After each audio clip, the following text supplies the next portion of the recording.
हरे कृष्णा। आप सभी को पुत्रदा एकादशी की हार्दिक शुभकामनाएं। आज आप सुनेंगे पुत्रदा एकादशी की कथा और जानेंगे पूजा विधि के बारे में। एक बार धर्मराज युधिष्ठिर ने भगवान श्री कृष्ण से पूछा, हे प्रभु, आपने सफला एकादशी का महात्म्य बताकर मुझ पर बड़ी कृपा की। अब कृपा करके ये भी बतलाइए कि पौष शुक्ल एकादशी का क्या नाम है, उसकी विधि क्या है और उसमें कौन से देवता का पूजन किया जाता है। तब भक्तवत्सल भगवान श्री कृष्ण इस प्रकार बोले, हे राजन, इस एकादशी का नाम पुत्रदा एकादशी है। इसमें भी नारायण भगवान की पूजा की जाती है। इस समस्त चर और अचर संसार में पुत्रदा एकादशी के व्रत के समान दूसरा कोई व्रत नहीं है। इसके पुण्य से मनुष्य तपस्वी, विद्वान और लक्ष्मीवान हो जाता है। अब इसकी एक कथा मैं कहता हूं, सो तुम ध्यानपूर्वक सुनो। भद्रावती नाम की नगरी में सुकेतुमान नाम का एक राजा राज्य करता था। उसका कोई पुत्र नहीं था और उसकी पत्नी का नाम शैव्या था। वह निपुत्री होने के कारण सदैव परेशान रहा करती थी। राजा के पितर भी रो रो कर उससे पिंड लिया करते थे और सोचा करते थे कि उसके बाद हमें कौन पिंड देगा। राजा को भाई, बंधु, धन, हाथी, घोड़े, राज और मंत्री इन सब के होते हुए भी किसी से संतोष ही नहीं होता था। वह सदैव मन में यही विचार करता कि मेरे मरने के बाद कौन मुझे पिंडदान करेगा। बिना पुत्र के पितरों और देवताओं का ऋण मैं कैसे चुका सकूंगा। जिस घर में पुत्र ना हो उस घर में सदैव अंधेरा ही रहता है। इसलिए पुत्र उत्पत्ति के लिए प्रयत्न करना ही चाहिए। जिस मनुष्य ने पुत्र का मुख देखा है वह धन्य है। उसको इस लोक में यश और परलोक में शांति मिलती है, अर्थात उसके दोनों लोक सुधर जाते हैं। पूर्व जन्म के कर्म से ही इस जन्म में पुत्र, धन आदि प्राप्त होते हैं। इस प्रकार राजा रात दिन केवल इसी चिंता में लगा रहता था। एक समय तो राजा ने दुखी होकर अपना शरीर ही त्याग देने का निश्चय किया, परंतु आत्मघात को महान पाप समझकर फिर उसने ऐसा नहीं किया। एक दिन राजा ऐसा ही मन में विचार करता हुआ दुखी होकर अपने घोड़े पर चढ़कर एक वन को चल दिया तथा पक्षियों और वृक्षों को देखने लगा। मार्ग में उसने देखा कि वन में मृग, व्याघ्र, सुअर, सिंह, बंदर, सर्प आदि सभी घूम रहे हैं। हाथी भी अपने बच्चों और हथिनियों के साथ घूम रहा है। इस वन में कहीं गीदड़ अपने कर्कश स्वर में बोल रहे हैं, कहीं उल्लू ध्वनि कर रहे हैं।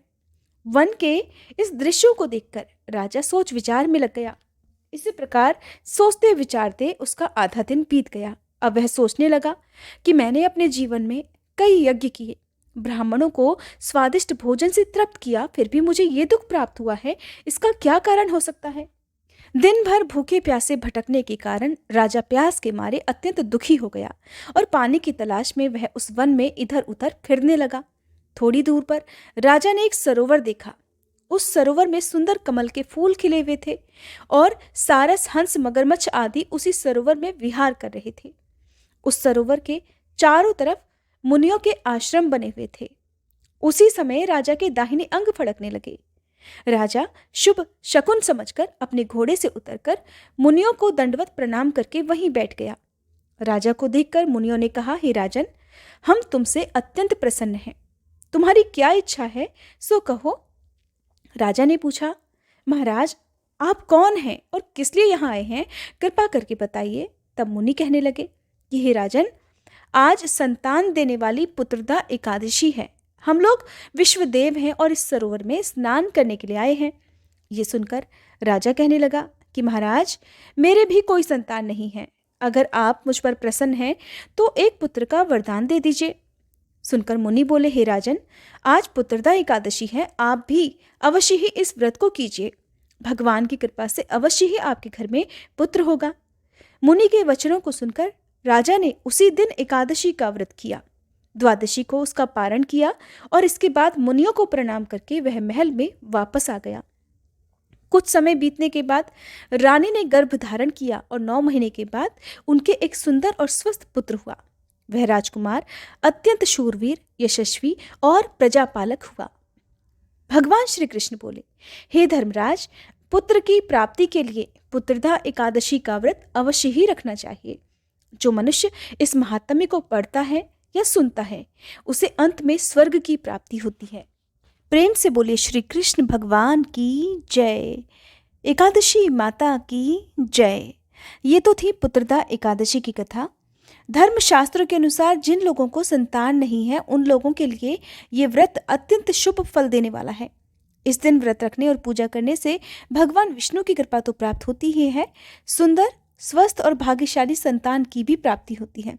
तो आइए अब जानते हैं पौष पुत्रदा एकादशी की पूजा विधि के बारे में।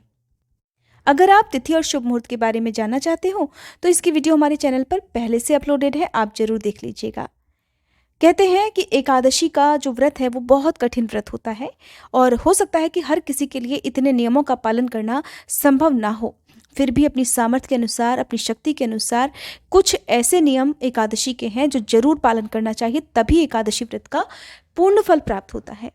सबसे पहले तो एकादशी से एक दिन पहले दशमी तिथि को किया हुआ भोजन शुद्ध सात्विक होना चाहिए। जो लोग भी एकादशी का व्रत रखते हैं उन्हें दशमी तिथि को सूर्यास्त के बाद किसी भी प्रकार का अन्न ग्रहण नहीं करना चाहिए। दशमी तिथि को मन में धारणा करके सोनी चाहिए कि अगले दिन आप एकादशी का उपवास रखेंगे।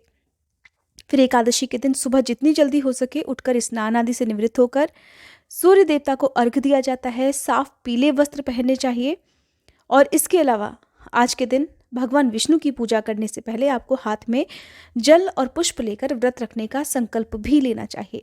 संकल्प लेते समय अपना नाम, अपने कुल, अपने गोत्र का नाम और जिस महीने की, जिस पक्ष की जो भी एकादशी है उसका नाम लेते हुए भी आपको संकल्प लेना चाहिए। संकल्पित जल को भगवान विष्णु के चरणों में या भगवान कृष्ण के चरणों में अर्पित कर देना चाहिए। सबसे पहले भगवान को स्नान कराया जाता है। पंचामृत से, गंगा जल से आप स्नान कराएं, उन्हें चंदन का तिलक लगाएं, वस्त्र आभूषण अर्पित करें, भगवान विष्णु को जनेऊ अर्पित करें, पीले फूलों से उनका श्रृंगार करें। भगवान कृष्ण की पूजा कर रहे हैं तो भी उनका श्रृंगार पीले फूलों से आज के दिन करना चाहिए। भोग में मौसमी फलों का भोग लगाया जाता है, साथ में तुलसी दल जरूर रखे जाते हैं। भगवान विष्णु के साथ ही माँ लक्ष्मी जी की पूजा भी की जाती है।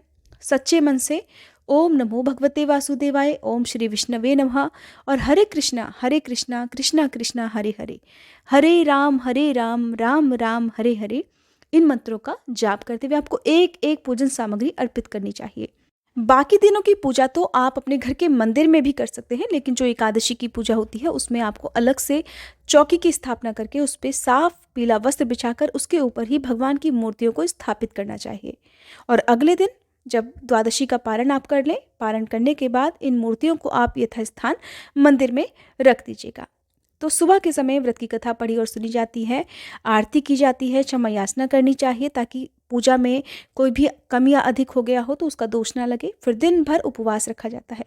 अक्सर लोग एक ही प्रश्न हर वीडियो में लगातार करते हैं कि एकादशी के व्रत में हम क्या क्या खा सकते हैं। तो देखिए, सबसे पहली बात तो एकादशी का व्रत ऐसा है जिसमें जहाँ तक हो सके कुछ भी खाने से बचना चाहिए। इसीलिए कहते हैं जिनकी सामर्थ्य होती है उन लोगों को ही अधिकतर एकादशी का उपवास रखना चाहिए, क्योंकि इस व्रत में अन्न ग्रहण नहीं किया जाता है, हो सके तो फलों का भी त्याग किया जाता है, केवल आप जल ग्रहण कर सकते हैं। फिर भी बहुत से लोगों की इच्छा होती है कि वो लोग अपनी क्षमता के अनुसार इस व्रत को रखें। तो ऐसे में जो लोग निर्जल निराहार नहीं रह पाते हैं वो शाम की पूजा करने के बाद कोई भी मौसमी फल ले सकते हैं। मौसमी फलों के अलावा सूखे मेवे आप ले सकते हैं। शाम की पूजा आप करें, भगवान को भोग भी लगाएं, फिर प्रसाद रूप में उन्हीं को आप ग्रहण कर सकते हैं। रात के समय सबके लिए पूरी रात तक जागरण करना तो संभव नहीं होता है, फिर भी जितनी देर तक संभव हो उतनी देर तक जागरण करना चाहिए। इस दिन भगवान विष्णु के मंत्रों का जाप, भगवद गीता का पाठ और साथ ही आपको विष्णु सहस्त्र नाम का पाठ पढ़ना या सुनना चाहिए। जितना हो सके भगवान के ही मंत्रों का, भगवान कृष्ण के मंत्रों का जाप करना चाहिए और अपना दिन इस तरह से बिताना चाहिए। रात में साफ स्वच्छ बिस्तर पर सोया जाता है, उस बिस्तर का त्याग करना चाहिए जिस पर आप डेली सोते हैं।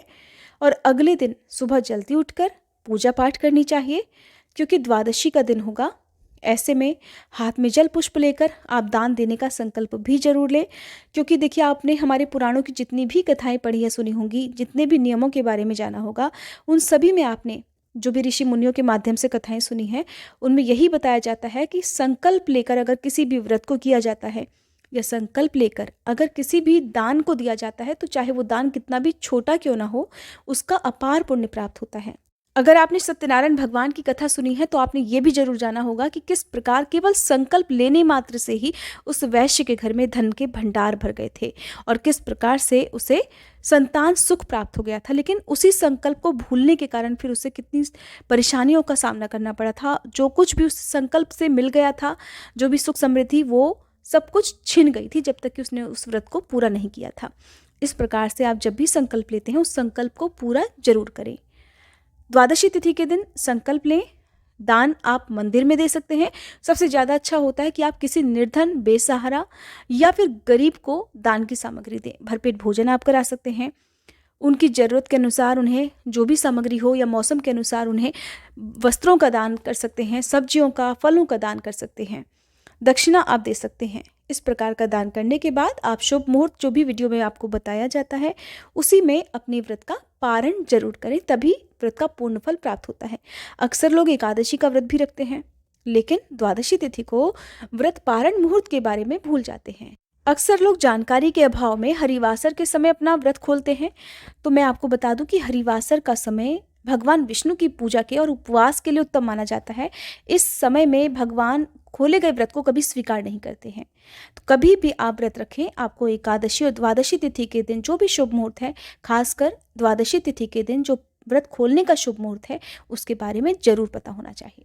दूसरा, कभी भी द्वादशी तिथि को सूर्योदय से पहले व्रत नहीं खोला जाता है, चाहे द्वादशी तिथि बीती क्यों ना गई हो।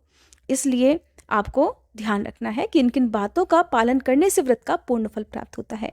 कोई गलती ऐसी ना करें जिससे आपका पूरा व्रत ही निष्फल हो जाए, व्रत खंडित हो जाए। अगला है कि कभी भी राहुकाल के समय में भी व्रत नहीं खोला जाता है। व्रत खोलने से पहले कुछ ना कुछ दान दिया जाता है और केवल शुद्ध सात्विक भोजन से या फिर मौसमी फलों से, फलों के जूस से और या फिर आंवला, बेर, इनसे भी आप या तुलसी दल से भी अपना व्रत खोल सकते हैं यदि आपका कोई दूसरा व्रत भी होता है।